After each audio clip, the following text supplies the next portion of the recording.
Ahmedabad plane crash में शवों के डीएनए सैंपलिंग, जहां पर अब तक 19 शवों के डीएनए प्रोफाइलिंग हुई है। डीएनए सैंपलिंग की अगर बात करें तो इसके बाद 11 शव परिजनों को सौंपे गए हैं। बड़ी खबर आपको बता रहे, जहां पर देखिए अगर बात करें तो शवों के डीएनए इस दौरान हुए हैं और अब तक 19 शवों के डीएनए हो चुके हैं।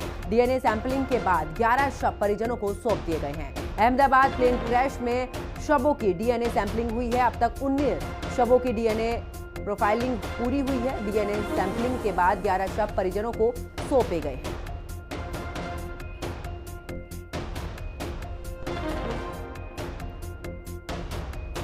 तो अब तक 11 शव परिजनों को सौंपे गए हैं। आपको बता दें कि अहमदाबाद प्लेन क्रैश में शवों की डीएनए सैंपलिंग जो है वो की जा रही है। अब तक 19 शवों की यहां पर डीएनए सैंपलिंग की गई है और कुल मिलाकर अभी तक 11 परिजनों को ये शव जो है वो सौंप दिए गए, यानी कि 11 शव जो है वो परिजनों को सौंपे गए हैं। अब तक 19 शवों की डीएनए प्रोफाइलिंग पूरी हुई है। डीएनए सैंपलिंग के बाद 11 शव परिजनों को सौंपे गए हैं और अहमदाबाद प्लेन क्रैश में शवों के डीएनए सैंपलिंग जो है वो की जा रही है और आखिरकार जब डीएनए सैंपलिंग पूरी हो रही है उसके बाद ही जो शव हैं वो उनके परिजनों को सौंपे जा रहे हैं। अब तक कुल मिलाकर बात करें तो 19 शवों की डीएनए प्रोफाइलिंग पूरी हुई है, जिसमें से 11 शव परिजनों को अभी तक सौंपे गए हैं, जिनका डीएनए सैंपलिंग पूरा हो चुका है।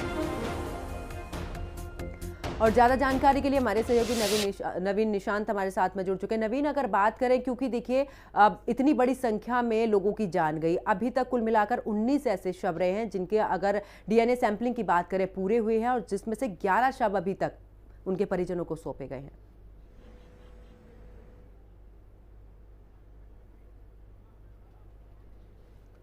बिल्कुल, देखिए डीएनए सैंपलिंग की जो प्रक्रिया है वो इतनी आसान नहीं होती। इसकी रिपोर्ट आने में तकरीबन 24 से 36 घंटे का समय भी लगता है, क्योंकि जो शव वहां से घटनास्थल से बरामद हुए हैं वो काफी छत विक्षत स्थिति में है, किसी की पहचान नहीं हो पा रही। तो उसके समक्ष सरकार के सामने यही चुनौती है कि सबकी जो शव है पहले उसकी डीएनए सैंपलिंग की जाए और उसके बाद जिनके डीएनए सैंपल मैच हो रहे हैं फिर उनके परिजनों को 100 सौंपा जाएगा। तो इसी दिशा में अब तक 19 जो शव है उनके डीएनए सैंपलिंग की रिपोर्ट आ चुकी है, जिनके परिजनों से सैंपल मेल खाए हैं। उसके बाद 11 परिजनों के जो शव हैं वो परिजनों को सौंपे जा चुके हैं और बाकी शवों के लिए परिजनों का इंतजार किया जा रहा है। जो सिविल हॉस्पिटल अहमदाबाद, उसके बाहर एम्बुलेंस और गाड़ियों को भी तैनात किया गया है ताकि जो परिजन हैं उन्हें शवों को लेकर जाने में किसी प्रकार की दिक्कत ना हो, क्योंकि सिर्फ अहमदाबाद ही नहीं बल्कि गुजरात, राजस्थान, हरियाणा के दूर दराज के इलाकों से भी जो यात्री है वो उस प्लेन में सवार थे जिन्होंने अपनी जान गंवाई है।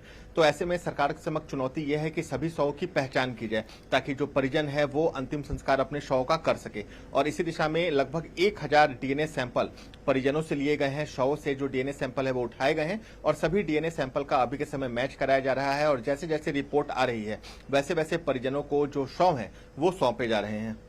बिल्कुल नवीन, मैं वापस आपके पास में लौटूंगी, लेकिन इस दौरान एक और बड़ी खबर अपने दर्शकों को बता देते हैं कि देखिए आपको बता दें कि फिलहाल जो अब सैंपलिंग का काम चल रहा है, यानी कि डीएनए सैंपलिंग की जा रही है और इस दौरान एक और बड़ी खबर सामने आ रही है, जहां पर अहमदाबाद प्लेन क्रैश की जो जांच है फिलहाल वो अब तेज हो चुकी है। विमान के ब्लैक बॉक्स डेटा की जांच शुरू है और ऐसे में विमान के मेंटेनेंस लॉग की जांच शुरू हो चुकी है। टारमैक एरिया के सीसीटीवी फुटेज की जांच शुरू कर दी गई है। तो बड़ी खबर आपको बता रहे, जहां पर बता दें कि अहमदाबाद प्लेन क्रैश की जो जांच है फिलहाल अब वो एक बार फिर से तेज हो चुकी है, यानी कि अब कुल मिलाकर आखिरकार वहां पर क्या कुछ दिक्कतें रही हैं, हर पहलू पर जांच। और ज्यादा जानकारी के लिए हमारे सहयोगी नवीन हमारे साथ में बने हुए हैं। नवीन, देखिए क्योंकि वहां पर अगर मौजूदा वहां पर हादसे की जगह की बात करें, देखिए वहां पर शव पूरे ले जा चुके हैं, पूरी वहां पर फोरेंसिक टीम ने भी जांच कर लिया, लेकिन अब क्योंकि अब ये हाई लेवल वाली जांच है, जब ब्लैक बॉक्स जो है उसकी जांच होगी उसमें तस्वीर साफ होगी क्या वाकई में मेंटेनेंस को लेकर कोई दिक्कत थी या फिर आपस का जो समन्वय था वो नहीं बन पाया था, आखिरकार दिक्कत कहां रही?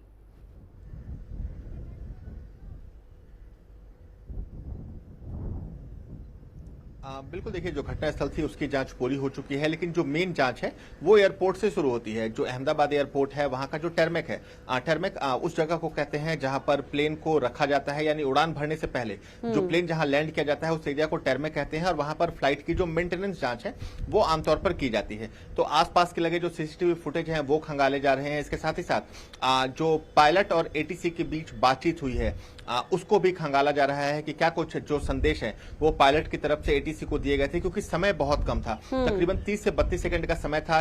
इतने ही समय में ये पूरा हादसा हुआ, यानी फ्लाइट के उड़ने से लेकर फ्लाइट के क्रैश होने तक 30 से 32 मिनट का समय था। ब्लैक बॉक्स जो है वो एजेंसियों ने रिकवर कर लिया है और ब्लैक बॉक्स की जांच की जा रही है। जो उसके मैसेजेस हैं उसे अभी के समय डिकोड करने की जो कोशिश है वो एजेंसियों द्वारा की जा रही है। जो फ्लाइट रडार है, जो फ्लाइट मेंटेनेंस लॉगबुक होती है, उसकी भी जांच की जा रही है कि आखिर जब मेंटेनेंस हो रहा था तो क्या इंजीनियर्स ने प्लेन में किसी प्रकार की फॉल्ट या किसी प्रकार की कमी की रिपोर्ट की थी। क्योंकि आमतौर पर जब कोई फ्लाइट टेक ऑफ करता है तो उसके पहले फ्लाइट की एक थॉरो जांच की जाती है। सभी जो मशीनरीज हैं, सभी इंजन हैं, सबकी जांच की जाती है कि प्लेन में कोई दिक्कत तो नहीं, और उसकी जो रिपोर्ट है वो लॉगबुक में दर्ज की जाती है। तो ऐसे में लॉगबुक की भी जांच की जा रही है। जो सीसीटीवी फुटेज जो टर्मेक एरिया के आसपास है, जहां पे रिकॉर्डिंग होती है, उन सभी की जांच की जा रही है। क्योंकि हाई लेवल कमेटी जो नागरिक उड्डयन मंत्रालय है उन्होंने बनाई है, 3 महीने में उन्हें अपनी रिपोर्ट देनी है।